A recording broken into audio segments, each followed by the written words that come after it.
ನಮಸ್ಕಾರ. ಉತ್ತರ ಕರ್ನಾಟಕ ನ್ಯೂಸ್ನ ಪ್ರೈಮ್ ಟೈಮ್ಗೆ ಸ್ವಾಗತ. ನಾನು ಹನುಮಂತ್ ದೇಶ್ಮುಖ್.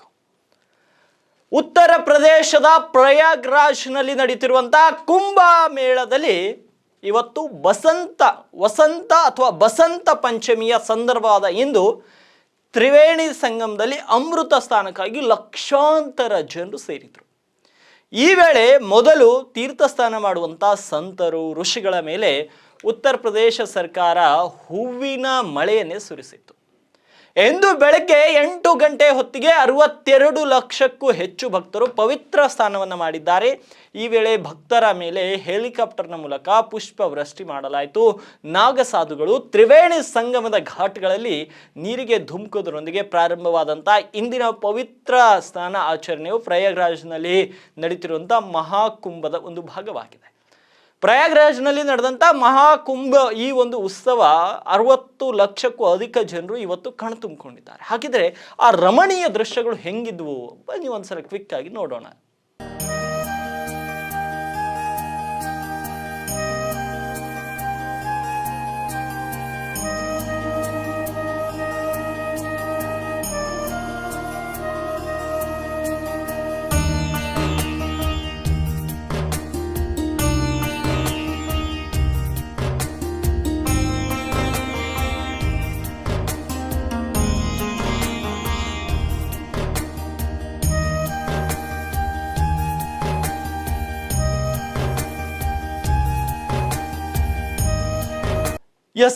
ಪ್ರಯಾಗ್ರಾಜ್ನಲ್ಲಿ ನಡೆದಂತಹ ಕುಂಭ ಮೇಳದ ಉತ್ಸವದಲ್ಲಿ ಸುಮಾರು 30 ಜನರು ಸಾವನ್ನಪ್ಪಿದ್ದು 60ಕ್ಕೂ ಅಧಿಕ ಜನರು ಗಾಯಗೊಂಡಿದ್ರು ಕಾಲ್ತುಳಿತದ ಪ್ರಕರಣದಲ್ಲಿ.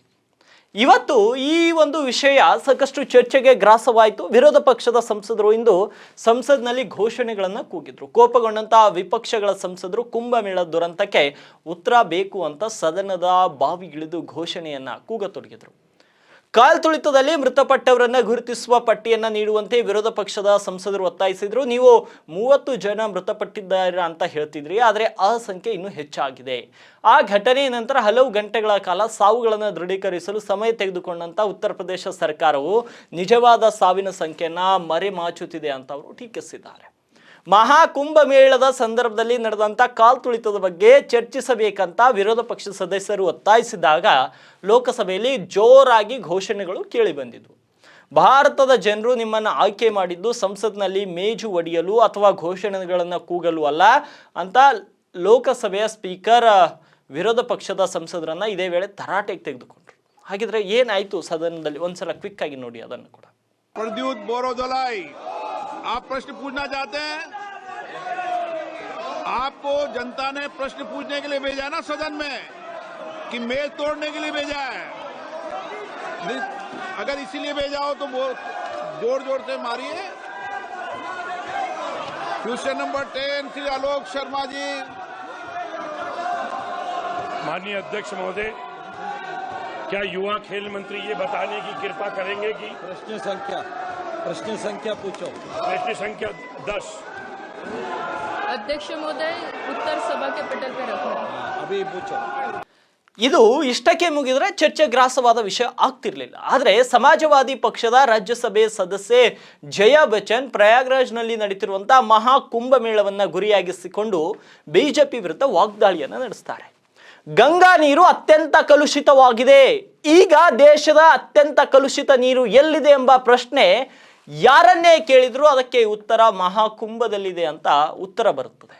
ಕಾಲ್ತುಳಿತದಲ್ಲಿ ಮೃತಪಟ್ಟವರ ಶವಗಳನ್ನ ನದಿಗೆ ಎಸೆಯಲಾಗಿದೆ, ಇದರಿಂದಾಗಿ ನೀರು ಇನ್ನಷ್ಟು ಕಲುಷಿತವಾಗಿದೆ ಅಂತ ಜಯಾ ಬಚ್ಚನ್ ಆರೋಪವನ್ನು ಮಾಡಿದ್ದಾರೆ. ಮಹಾಕುಂಭ ನಡೀತಿರುವಂಥ ಸ್ಥಳ ನಿಜವಾದ ಸಮಸ್ಯೆಗಳನ್ನ ಪರಿಹರಿಸುತ್ತಿಲ್ಲ.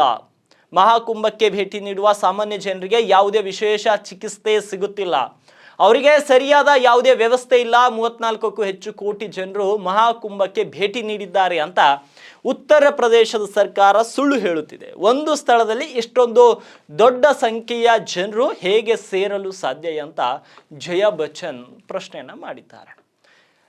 ಮಹಾಕುಂಭದಲ್ಲಿ ಸೇರಿದ ಜನರ ಬಗ್ಗೆ ಜಯಾ ಬಚ್ಚನ್ ಪ್ರಶ್ನಿಸಿದ್ದಾರೆ. ಕೋಟ್ಯಾಂತರ ಜನರು ಆ ಸ್ಥಳಕ್ಕೆ ಭೇಟಿ ನೀಡಿದ್ದಾರೆ ಅಂತ ಉತ್ತರ ಪ್ರದೇಶ ಸರ್ಕಾರ ಸುಳ್ಳು ಹೇಳುತ್ತಿದೆ.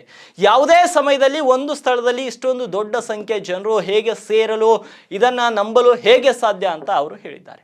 ವಿಶ್ವದ ಅತಿ ದೊಡ್ಡ ಧಾರ್ಮಿಕ ಸಭೆಗಳಲ್ಲಿ ಒಂದಾದ ಮಹಾಕುಂಭದಲ್ಲಿ ಗಂಗಾ ನದಿಯ ಪವಿತ್ರ ನೀರಿನಲ್ಲಿ ಸ್ನಾನ ಮಾಡಲು ಕೋಟ್ಯಾಂತರ ಭಕ್ತರು ಆಗಮಿಸ್ತಾ ಇದ್ದಾರೆ. ಆದರೆ ವಿರೋಧ ಪಕ್ಷದಲ್ಲಿರುವಂಥ ಜಯಾ ಬಚ್ಚನ್ ಅವರಿಗೆ ಒಂದು ಅನುಮಾನ ಮೂಡತೊಡಗಿದೆ. 1 ಕೋಟಿ ಜನರು ಹೆಂಗೆ ಬರಲಿಕ್ಕೆ ಸಾಧ್ಯ ಅಂತ. ಹಾಗಿದ್ರೆ ನಾನು ವಿರೋಧ ಪಕ್ಷದವರಿಗೆ ಒಂದು ಓಪನ್ ಚಾಲೆಂಜ್ ಮಾಡ್ತೀನಿ, ಬನ್ನಿ ಒಬ್ಬರೊಬ್ಬರಾಗಿ ಒಂದೊಂದು ಗೇಟಿಗೆ ನಿಂತ್ಕೊಂಡು ಇಂಡಿ ಕೂಟದಲ್ಲಿರುವಂತಹ ನಾಯಕರಿಗೆ ಕುಂಭಮೇಳದಲ್ಲಿ ಕೋಟ್ಯಾನುಗಟ್ಲೆ ನಾಗಸಾಧುಗಳು ಭಕ್ತರು ಬಂದಿಲ್ಲ ಅಂತ ನಿಮ್ಮಗಳಿಗೆ ಅನುಮಾನ ಇದ್ದರೆ ಪ್ರತಿಯೊಂದು ಗೇಟಿನಲ್ಲಿ ಒಂದೊಂದು ಪಕ್ಷದ 2-3 ಜನ ಕಾರ್ಯಕರ್ತರನ್ನ ಇಟ್ಕೊಳ್ಳಿ. ಬರುವವರ ಸಂಖ್ಯೆನ ಲೆಕ್ಕ ಹಾಕಿ ಒಂದು ದಿನಕ್ಕೆ ಎಷ್ಟು ಸಂಖ್ಯೆಯಲ್ಲಿ ಭಕ್ತರು ಬರ್ತಾ ಇದ್ದಾರೆ ಅನ್ನೋದನ್ನ ಮಾಹಿತಿ ನೀವೇ ಒದಗಿಸಿ. ಓಪನ್ ಚಾಲೆಂಜ್ ಆಗಿ ಹೇಳ್ತೀನಿ, ಅಷ್ಟು ಕೋಟಿ ಜನರು ಬಂದಿಲ್ಲ ಅಂತ ನೀವು ವಾದ ಮಾಡುವುದೇ ಆದರೆ ಈ ರೀತಿ ಸರ್ವೆ ಮಾಡಿಕೊಳ್ಳೋದು ಉತ್ತಮ. ನಿಮಗೆ UP ಸರ್ಕಾರದ ಮೇಲೆ ಭರವಸೆ ಇಲ್ಲದೆ ಹೋದರೆ ನೀವೇ ಸರ್ವೆಯನ್ನು ಮಾಡಿಕೊಳ್ಳಿ. ಆದರೆ ನಮ್ಮ ಆಚರಣೆ, ನಮ್ಮ ನಂಬಿಕೆಗಳಿಗೆ ನೀವು ಈ ರೀತಿಯ ಮಾತುಗಳನ್ನು ಆಡುವುದು ಸರಿಯಲ್ಲ. ಯಾಕೆಂದರೆ ಎಲ್ಲೋ ಒಂದು ಗಿಡ ಹುಟ್ಟುತ್ತೆ ಬೆಟ್ಟದಲ್ಲಿ, ಅದಕ್ಕೆ ನೀರನ್ನು ಯಾರು ಹಾಕ್ತಾರೆ?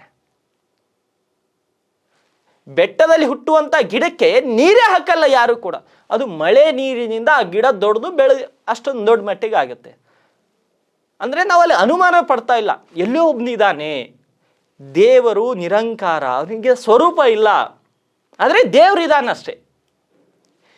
ಹಿಂಗೆ ದೇವನಿದ್ದಾನೆ ಅಂತ ಹೇಳೋಕ್ಕಾಗಲ್ಲ, ಆದರೆ ದೇವರಿದ್ದಾರೆ ಅಂತ ಅಷ್ಟು ಕೋಟ್ಯಾನುಗಟ್ಟಲೆ ಜನರು ಬಂದು ಗಂಗೆಯಲ್ಲಿ ಸ್ನಾನವನ್ನು ಮಾಡಿ, ನಾವು ಗಂಗೆಯಲ್ಲಿ ಸ್ನಾನ ಮಾಡಿದರೆ ಪವಿತ್ರರಾಗ್ತೀವಿ, ಪುಣ್ಯವಂತರಾಗ್ತೀವಿ ಅನ್ನೋ ಒಂದೇ ಒಂದು ಕಾರಣಕ್ಕೆ ಅವರ ನಂಬಿಕೆ ಇದೆ. ಅದಕ್ಕಾಗಿ ಅವರು ಬಂದು ಸ್ನಾನವನ್ನು ಮಾಡ್ತಾರೆ.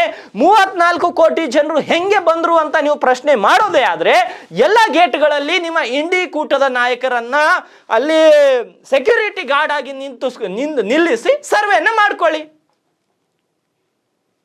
ನೀವು ಯಾವ ಆಧಾರದ ಮೇಲೆ ಹೇಳ್ತೀರಿ ಜನ ಬಂದಿಲ್ಲ, ಭಕ್ತರು ಬಂದಿಲ್ಲ ಅಂತ?